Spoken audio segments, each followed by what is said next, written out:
All right, good morning, friends. This is First Warn 5 meteorologist Greg Bennett. You're taking a live look at I-70. We are monitoring for a very interesting forecast moving forward. It's a little complicated, and we want to take a deep dive into it. That way you have all of the information in a more digestible way so you can plan accordingly for the potential of severe storm activity this evening and continuing on into the overnight. Right now, we're getting a break from the wet weather here near the metro, but there's still some storm activity that we are monitoring for that's just off towards our north and just off towards our south. Good morning to you all. A lot to talk about here, friends, right? We have got this First Warn weather day now declared, and we declared that yesterday afternoon with brand new information that was brought to us from the atmosphere, providing us a much sounder opportunity for severe storms to develop, and we had to increase all of our kind of severe weather hazards. That was for damaging wind, for hail development, and even a tornado threat out there. The timing still exists for around the early to mid-evening and continues on into the overnight. We're going to show you that, but we do have updates in general when it comes down to the severity, the severe weather risk chart. So without further ado, let's go ahead and start bringing that in for you right now. This is the brand new update that we got from earlier this morning, now encompassing the entire viewing area under a severe weather risk level 2 out of 3. But I got to tell you, in my experience and the data that has come through, even the adjustments we've seen earlier this morning, I'm kind of surprised that we have not increased this to a level 3 from the Severe Prediction Center out of the National Weather Service, meaning more of an enhanced risk for severe storm activity. And I think it's because of a couple of things that we are going to discuss here momentarily that we haven't lifted to that threat yet. But as it stands right now, we've got a level 2 and we've got damaging wind to watch out for. Moderate to large size hail is looking more common for us, and we do have better chances for isolated tornado development. What does that technically look like on the scale for us for hazards? I'm going to show you that now coming up in just a second here. Let it load up, and there we go. This is what it looks like right now, moderately high for these severe storms to develop, damaging wind of around 60 miles per hour or greater, and then hail development at least the size of a quarter or greater. That's the criteria we need in order to get into some severe thunderstorm warning. So we've pushed those and adjusted them to more of a moderately high side. Now check out the opportunity for tornado development. That low threat is the yellow zone way to the back there, and we're inching closer to the middle area, which would be a moderate threat. Not quite there yet, but getting close. Definitely starting to see changes to our atmosphere. Now, I want to actually talk about those changes, right? What made us switch over from a first warn to a first warn weather day? And I've got that criteria of what has happened to the atmosphere, and we're going to take a deep dive with it. All right, first things first, let's talk about the top one there. CAPE values increased by 1,000 J over kg. What does that mean, right? What are we talking about? CAPE stands for something in meteorology. It stands for convective available potential energy. Okay, those values increased by 1,000 joules per kilogram. It's the measurement of energy of the atmosphere. And to change by 1,000 joules per kilogram is significant. Okay, we were adjusted for around 1,800 joules per kilogram, and now we're flirting anywhere between 2,500 joules per kilogram all the way up to 3,200 joules per kilogram associated to our atmosphere. This just means we've got a lot of energy to our lower and middle levels. Then we have to talk about deep layer shear. Range increase by 30 to 45 knots. It's a type of wind that allows us to build thunderstorms. The greater that wind, the better opportunity that we're going to see strong, well-formed thunderstorm activity. We were hovering around 15 to 25 knots, and we've increased it now to around 30 to 45 knots. That's a big change with shear to the atmosphere. Then we have the final thing here, veering winds increasing with height.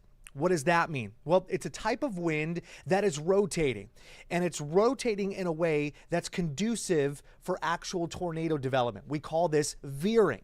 So veering winds are increasing, and not only are they rotating, but they're rotating as they climb into the atmosphere, kind of like a corkscrew going up into the atmosphere.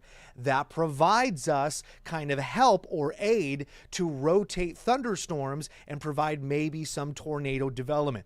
All three things changed dramatically over the past 12 to 24 hours, producing a first warn weather day for us. That's what we wanted to get into. Now, with that being said, let's get back to why we have this. If we have all of those dramatic changes, well, how come we haven't changed this to maybe a level 3 out of 5 for severe weather activity, or possibly a level 4?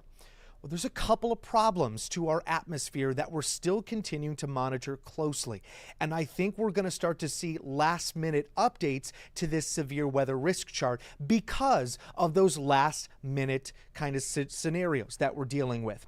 I'm going to bring you outdoors right now to the radar system because this plays a very vital role to what we're going to see later this evening.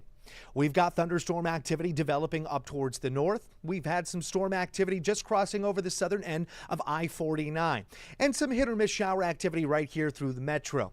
Now, depending on how long these storms remain across the area and how strong they continue to hold their kind of structure, not necessarily making it to severe weather criteria, but nonetheless still being pretty impressive storm activity and slowing us down on those roadways, this is going to dictate how much energy is left to our atmosphere. All right, if it takes too much energy, we don't have enough to kind of carry and support a major severe thunderstorm event for tonight's forecast. And until these storms move on out, we're really not going to see the adjusted values of the atmosphere. Okay, so we're watching these storms like a hawk and monitoring the potential energy as they move through the area. This is why we believe there could be a last-minute update to our severe weather charts. That's probably why they're holding to a level 2 and not quite pushing to a level 3 quite yet, because of the fact that we need to remeasure how much energy we have left to the atmosphere. Okay, the other thing that we have to talk about is what happens in the in-between. I've got a short-range model for you, and that's actually the one that I do want. We could actually go with this one. This is a scenario number 2, but I just want to show you the in-between time frame. We believe that these storms and these showers should be pushing on out by about 11 o'clock to 1 o'clock in the afternoon overall. If that does happen, we start to see breaks in the cloud cover and a nice, powerful, warm southerly component that comes in. This allows for gusts up to 30 miles per hour out of the South Forest this afternoon, but a steady increase in temperature, making it into the upper 80s and lower 90s. If that does happen, we now have substantial warm air lift, and that may produce some powerful storm activity for us as long as we have enough available potential energy to the atmosphere. So the first kind of scenario that we have in regards to severe storms, I want to go through that with you now. This is what's happening. 11 to around noon today, we move out the shower and storm activity. We start to break the cloud cover here and there, allowing for mostly cloudy to then partly sunny conditions, and temperatures rise to around 88 to 92 degrees overall, with feel-like temperatures in the middle 90s. This helps reinvigorate the atmosphere, recharges it from the showers and storms this morning, and as the next line of storm activity comes in thanks to a front, we really start to get involved with stronger storm cells. This could be as early as 5 or 6 p.m. to some of our western counties, and then developing right into the metro areas by between 7 p.m. and 10 p.m. tonight. Notice the colorations here. This is very good opportunities for us to get into severe weather. This could be the wind and hail scenarios with opportunities for isolated tornadoes.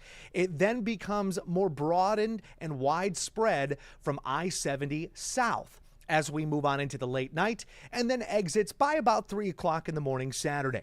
This is if we have still plenty of available energy to the atmosphere, and this is because we also have heat and humidity from the day that allows this energy to be lifted up into the mid and upper levels, mix, and produce these storms.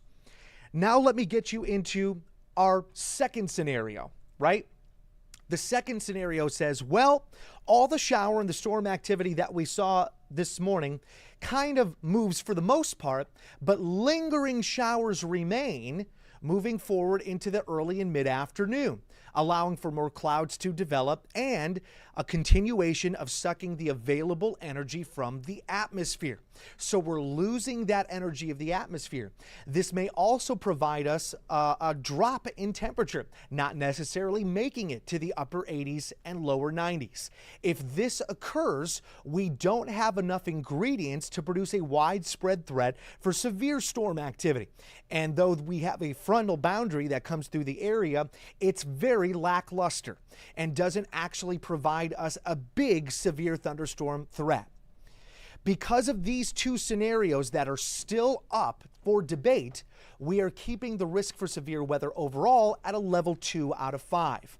If we begin to see the signs of more energy, we may see a level 3 pop up within the next 3 to 5 hours from now. If we're starting to see signs of that energy not starting to develop or redevelop, and we start to see showers kind of carrying through by lunchtime here around the metro, we may adjust to just keeping that slight risk or level 2 risk and have something like this occur within our forecast.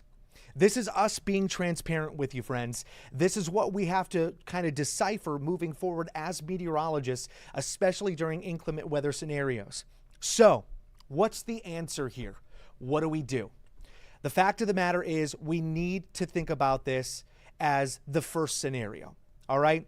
The first scenario says we're going to see some severe storm activity and we need to watch out for tornado development. As a meteorologist in broadcasting and, of course, being responsible to our community to give you vital information about day-to-day plans and making sure that you stay safe, it is much more pertinent for me to warn you that we have a potential for tornado development. And I want you to be ready for that first round of that kind of severe weather risk, right? The first scenario that we showed you. That's going to embed us with storm activity by as early as 5 or 6 o'clock in the evening from the west, and then by mid-evening here around the metro, okay? I want to play this safe than sorry. So I want you to prepare for that. With that being said, you want to stick with us all day long. We are absolutely going to be getting new updates, and we're going to see changes to our atmosphere that may produce less of a threat or more of a threat for the storm activity tonight. So KCTV5 and the First Warn 5 weather team, this is where you want to be. We're going to get you on social media. We're going to have you on live streaming, and we're going to get you on air, that vital information that you need to know to plan accordingly for the storm activity. But as it stands right now, friends, I want you to be prepared for the first scenario. And that first scenario is that we see those severe storms building up by early this evening from the west, and then really broaden out to a widespread threat here around the metro, I-70 and south. Okay, so be prepared for that now, and hopefully as these showers and storms pass, we'll get that new data for you, and we're going to let you know where the atmosphere rests, and we'll continue to monitor it even moving up to the time of the event itself. This is how weather changes. It's in the blink of an eye, and we do our best as scientists to predict those changes and to give you as an accurate forecast as possible for your neighborhood, for your town, so you can have some fun during the weekend, or maybe having to stick indoors and be more storm aware out there. All right, friends, with that being said, I'm going to go ahead and give you another live shot of I-70 right now. It is going to be a reasonable afternoon to actually hopefully hit the pools here. But if we do keep the showers, you may be lingering more indoors than outdoors. Still be prepared for some heat, humidity overall. Even if we don't see, a break in these clouds, we can still hit lower 80s, and that could still be kind of warm and steamy for us all the way around. But remember, friends, if you need updates to this weather forecast, we're the only place to go. KCTV5 and the First Warn 5 weather team. See you on the flip.